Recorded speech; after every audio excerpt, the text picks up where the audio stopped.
All right, hey guys, OFD checking in here on a Friday morning, and today we're finally going to do a little comparison between the Citizen Pro Diver and the Seiko Pro Specs. The Citizen Pro Diver is reference number BN0151-09L. We'll just call it the BN0151. It's the blue edition. And then the Seiko is the SNE-498 from the Pro Specs lineup.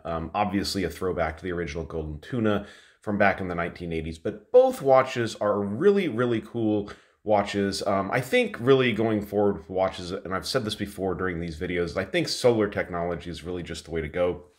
It's really advanced. The batteries for solar technology have gotten better and better. Most of the times you're picking up a watch that's going to last you 25 years before you're going to need to do anything to it. The accuracy is superb. You really don't even have to worry about it. It's not something that's really even talked about that much in quartz watches because the accuracy is so perfect. We get into automatics and we automatically start having this debate over, beat rates and accuracy and whatnot. Not so with solar watches, so you can relax in that point. Now, these watches are really cool watches. I'm going to go ahead and adjust the camera, and we're going to bring each one up here in front of the camera and talk a little bit more about it. I'm going to start with the SNE-498 because I just recently did the full review on the Citizen BN0151. So let's go ahead and take a closer look at each of these watches. All right, so the Seiko SNE-498 is definitely a classic looking watch. It definitely throws back to the original Seiko Tuna watches of the 1980s, the classic Golden Tuna. These watches even showed up in James Bond movies back in the 1980s, so really killer watch. Now this watch spec-wise comes in at a 47 millimeter lug-to-lug, pretty much identical at 48, 48 lug-to-lug, 47 side-to-side, so pretty much a all-around round watch. That's very common with the Tuna series. Nice and thin because the solar movement comes in at 12 millimeters of thickness, and you have a 22 millimeter lug opening on the watch. The watch runs perfectly. This is running the Seiko V157 movement in it. Once it's charged, you get 10 months of power reserve, 6 to 10 months of power reserve at it without any kind of a problem. Now, if you're not familiar with Seiko Solar technology, you can see on this opaque dial, that's actually transparent, and underneath there is the solar panel itself. Put these watches in the sun or a light environment for 1 minute, you'll get an hour's worth of charge. Once you've got a few days worth of charges on this watch in some nice bright sunlight, like I said, it's going to last you 10 months. The bezel on the watch is a nice, crispy 120 click bezel. Everything locks in nice. And amazingly, we hear so much about Seikos, but this watch, everything on the watch lines up absolutely perfectly, locks in very nice. Classic Seiko dial, painted on indices, as you can see there in that classic Seiko heavy lume plot style. They are using Seiko's proprietary lume on this watch. Stick around to the end and we will get a lume shot of it. The crystal on the watch is a Hardlex crystal, so nothing fancy going on there, but very durable crystal from Seiko watches. The strap on this particular model is a rubber strap. I'm a big fan of factory rubber straps. As a matter of fact, pretty much all of my Seiko watches have gone back to a factory or something like a factory strap. But these newer models are very soft, very supple, lots of adjustment on them. They're using the metal keeper nowadays, which I really like. You have the gold hardware, which looks excellent on this one. Flipping it over and taking a look at the case back, you can see the Seiko, the Pro Specs logo there, the Kanagawa wave. And just in case you weren't familiar, these are all ISO rated dive watches from the Seiko Pro Specs lineup, given the Pro Specs name. That means it's professional specification. So really nice looking piece. Of course, being in that Tuna style, you have a stainless steel case underneath here, but you do have this polymer style shroud on the watch protecting the bezel and keeping it from turning in a diving situation. Looks pretty good. Great looking watch. MSRP right now on this watch on Amazon website, I'll leave a link down below in the description, is $337. So it is a bit pricier than the Citizen down here. I'll go ahead and go through that one here next, but it looks really good. Let's go ahead and throw this one on the wrist and stick around. I'll do a lume shot of both towards the end of the video. All right, so here's the watch on my 7-inch wrist. I don't have a huge wrist, but the watch sits perfectly right there in the center of my wrist. One of the real big benefits of Tuna watches, I have, guys, I think I have 4 Seiko Tuna lineups or watches in my lineup. So I'll have to do a comparison one of these days, but fits very well. The band is super comfortable. And one thing I didn't mention about the V157 movement is it also has date functionality over here at the 4 o'clock position. So let's go ahead and get the camera adjusted and check out the Citizen. All right, so guys, if you watched the channel, just recently I did an unboxing and a full review of this watch, and I was extremely lucky.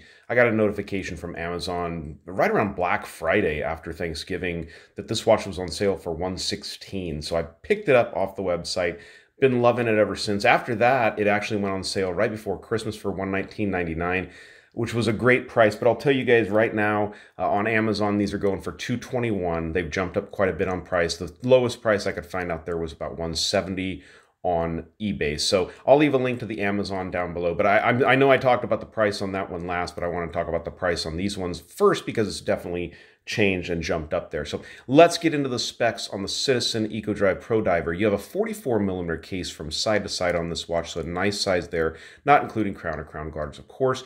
48.7 is what I measured, lug tip to lug tip, and the case thickness comes in at 11.5, so very, very similar to the 12mm of thickness on the Seiko. It is a smaller case from side to side on this watch at 44, but at 47.8, it really comes in about the same size as the Seiko. And towards the end of the video here, I'll bring both watches up side by side and compare them. Nice bezel on the Citizen also. You can hear it locks in very, very nice. 120 click. Actually, this one is a 60 click. I shouldn't say 120. This is a 60 click bezel on this watch, which actually I prefer over the 120 click on the Seiko. I just think it's a chunkier, better feeling bezel at 60 clicks, and I don't need 120 clicks on there. So bring it up here closer and look at the dial of the watch. Now, there is solar technology underneath the dial on this watch, but Citizen also generally employs a solar ring around that chapter ring there, which also helps in the charging of the watch. Very similar charging functionality, just a little bit of incandescent light even will get these watches up and running. And again, with like the Seiko, you have about 6 to 10 months of battery life. This is around the E168 movement from Citizen. Really tried, true, robust movement. And you can see with both watches, what's really neat is they hit the indices dead on. The Seiko did the same thing. Also a date functionality over here at the 4 o'clock position. Now, one thing I want to point out on the dial of the Citizen is a less expensive watch, but there's a little bit more going on with the dial. You guys can see that these are actually applied indices on the watch. Now, they look really, really nice. They're full of lume. We'll get a lume shot at the end. And there's a lot of polish work going on, which I think is nice. I also love the fact that the minute hand on this watch has that bright orange pop to it. It really, really makes a difference, makes the watch super, super legible to read. Mineral crystal is being used on this watch, a hardened mineral crystal, which is going to be very similar to Seiko's Hardlex glass. It's going to work for you, but they can scratch. Remember that. So the strap on the watch, that's where things change a little bit. Now, this has 20mm lug openings versus the 22 on the Seiko, but this is a much stiffer rubber strap. Now, Citizen straps are famous for their decompression limits and times there, which is really, really cool. Ventilation is excellent on it, but it does take a little bit more time to break this strap in and make it more comfortable. Rubber keepers are being used on the upper half of the strap instead of the metal that Seiko is using. And you can see it has a nice buckle, but nothing nearly as fancy as, or heavy duty, I should say, as the buckle on the Seiko. Flipping it over, taking a look at the case back on this, you have the Citizen, you have the EcoDrive, all of the information you want to know about the watch there, which is really, really cool. I do like the back of these Citizen EcoDrive movements with the globe on them. Looks really, really nice. So great, great looking watch. Let's pause it, get this watch on my 7-inch wrist. We'll bring both watches up here, kind of look at them side to side, talk a little bit more about them, and then we'll do the lume shot at the very end. And here we go. And again, I have a 7-inch wrist. Now, I know that it's a smaller case from side to side at 44mm, but that 48 practically lug to lug makes it sit on my wrist and feel pretty much the same as the Seiko. So very clean, very nice looking watch. I'm a big fan of the Los Angeles Dodgers, so I love the blue color on this one, but I also love that classic golden tuna. So let's bring both watches up here together, do a little quick side-by-side comparison, then lume them up. All right, so looking at the watches side by side, I mean, they're definitely different looking pieces. The Seiko, you know, you really, for this particular model, this colorway, and they do have different colorways available for this. So for both watches, they have a black one. For the Citizen, they have silver ones and all kinds of different colorways available, Pepsis and whatnot. But, you know, this is a very classic Seiko look. And it's funny, one of my viewers from a while back, or he's been with me forever, Lee, he mentioned to me that to like Seiko tunas, you kind of got to be a total watch geek because they are such a chunky, different looking watch. Most people are going to look at your wrist and be like, what the heck are you wearing on your wrist? But yeah, I think you kind of do have to be a watch geek to love the Seiko Tuna series. I'm a huge fan. Like I said, I have 4 in the collection. But, you know, the Citizen may be a little bit more subtle, a little more subdued looking maybe. But again, it's a pretty beefy looking diver's watch. Maybe this stainless case makes it not stand out so much. But I think both watches really have a lot to offer. Now, mentioning the movements, guys, they're both really great movements, but it's interesting. I think it's Strap Code has some pictures up online of the movements with the case back off. And the Seiko movement, I have to say, the V157, just in looks, is a much larger movement. A lot more metal seems to be being used in that movement compared to the Citizen movement. The EcoDrive movement and the Citizen is a smaller movement, which I know a lot of Miyota movements you open up and you're like, wow, that's a little tiny thing in there, but they always get the job done. So I'm not saying anything that it's worse or anything, but I did notice in pictures that the Seiko, the V157, appears to be a much larger, possibly robust looking movement. So let's check out the lume on both of these watches, guys. All right, well, just dimming the lights, you guys can see it's going to be a no-brainer. So I don't know if you guys noticed, but over there to the side, I've got some Ritchie watch straps lined up. I'm going to be opening those up, and we're going to be throwing those on some watches this weekend for a little video. So there you go, guys, the comparison, the lume shot. I mean, these things both have insane lume. Do you like green or do you like blue? I do like the fact that the bezel on the Seiko is lume to the 15-minute mark. That makes, just for a diver's watch, that is absolutely killer. I also love that the pip on the Citizen is green in contrast to the blue on the rest of the watch. Both really thoughtful additions to, pro-rated divers watches. I really don't think you guys can go wrong with either one of these.